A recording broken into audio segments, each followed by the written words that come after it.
இப்போ யூடியூப்பில் பார்த்தோம்னா நிறைய பேர் என்ன சொல்கிறாங்கன்னா நாங்கள் இந்தமாரி புத்தகம் நாங்கள் போட்டிருக்கோம் தமிழில், இதுக்கு இவ்வளோ அமௌண்ட் ஆகுது, நீங்கள் அனுப்புங்க, குரியர் சார்ஜும் எக்ஸ்ட்ரா நூறுரூவா அனுப்புங்க, 60 ரூபா அனுப்புங்க அப்படின்றாங்க.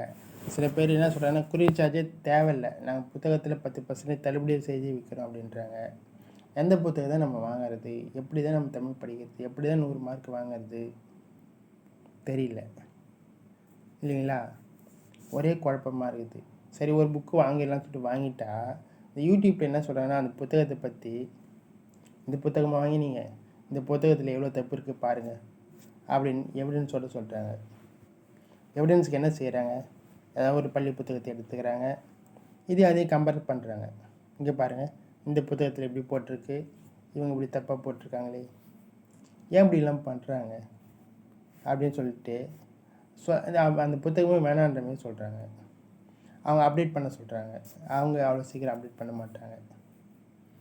ஏன்னா நம்ம புத்தகம் அவங்க புத்தகத்தை விற்றுட்டாங்க.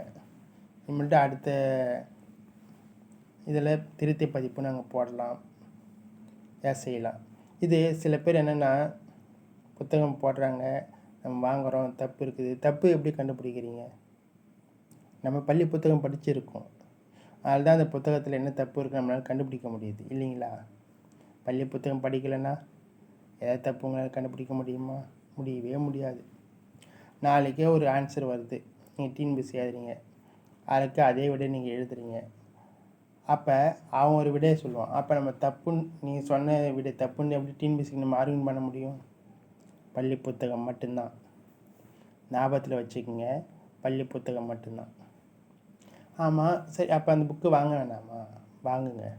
சில பேர் இப்போ புதுசாக படிக்க வருவாங்க, கலைச்சொல்னு என்னன்னு தெரியாது, பிரித்து எழுதுக சேர்த்து எழுதுன்னு அப்படி என்னன்னு தெரியாத கூட இருக்காங்க தமிழில் படிக்கிறவங்க.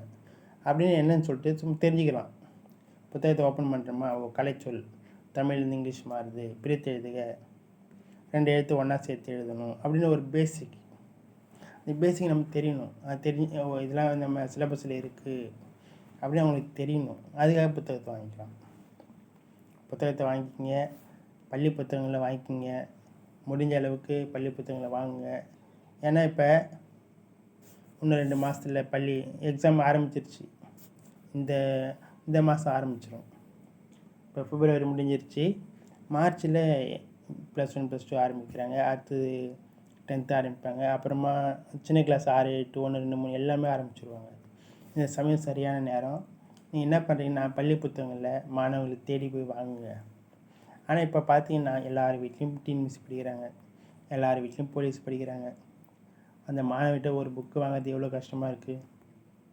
எங்கள் மாமா கிட்ட கொடுக்கணும், எங்கள் சித்தப்பா கிட்ட கொடுக்கணும், எங்கள் சித்திக்கிட்ட கொடுக்கணும், எங்கள் அத்தைக்கிட்ட கொடுக்கணும்னு சொல்லிட்டு பசங்க புக்கே தரமாட்டுது.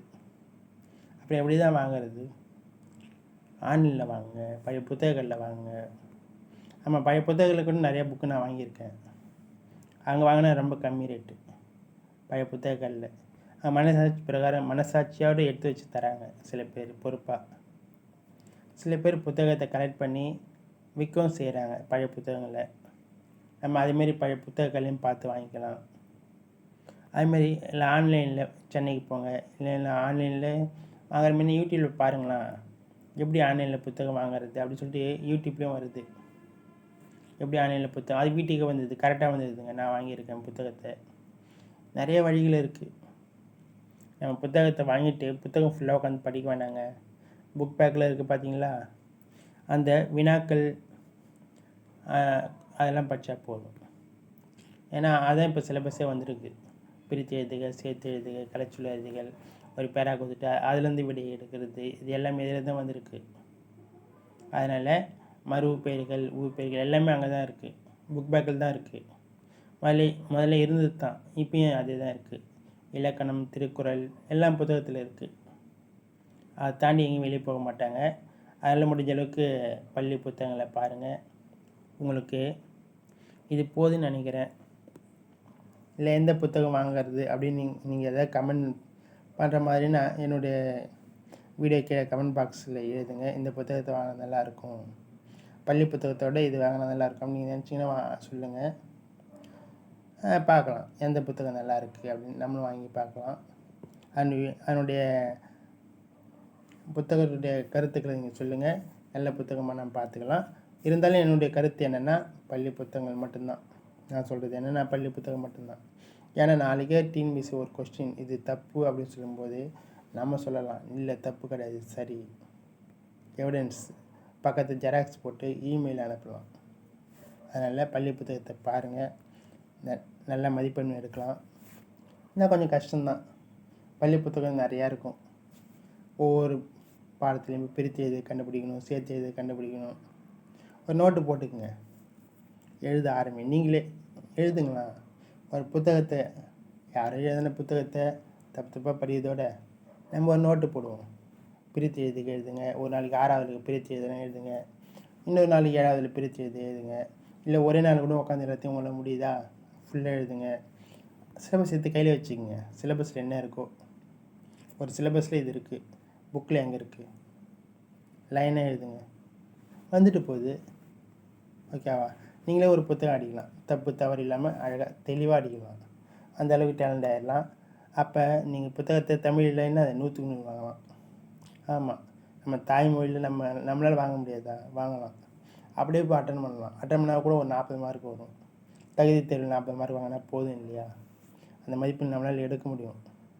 நம்ம தமிழ்நாடு, நம்மளுடைய தாய்மொழி தமிழ், அதனால் 40 மார்க் எடுக்க முடியும். ஆனால் இங்கே குரூப் 4 குரூப் 2க்கு என்னது 40 மார்க் பத்தாது.